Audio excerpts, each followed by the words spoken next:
That's it. That completes the line.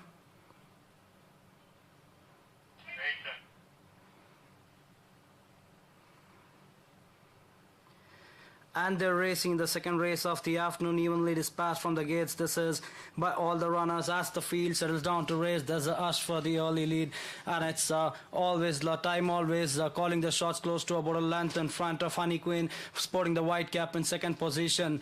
Running third at this stage, there is Astara, 2.5 behind is Akimbo on the outside is Run to Win.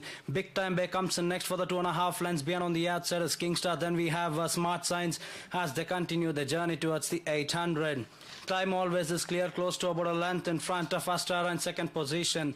Length and a half behind, sporting that white cap, there is Honey Queen being joined on the outside by Run to Win, showing some plenty of speed at this stage. Akimbo in between horses. For the back in the field, there is Big Time Bay on the outside is Kingstar, 2.5 lengths behind is Smart Signs as they make their way towards the home stretch and begin to negotiate the curve.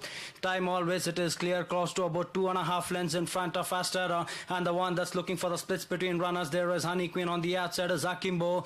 On the wide outside, there is Run to Win with about 300 meters to travel. It's Akimbo in the center, coming up with a huge run, close to about a length and a half in front of Run to Win, and the one that's fighting back on the inside, there is Time Always with about 150 meters to travel. It's Akimbo clear, close to about 2.5 to 3 lengths in front of Big Time Bay, is the one that now moves into second position with about final 50 meters to go. Akimbo as well clear in the second race of the afternoon. Akimbo wins it from Run to Win. For the back in the field was Big Time Bay, the all-time leader. Time Always, Kingstar, Smart Signs, Astara second last, there was Honey Queen, and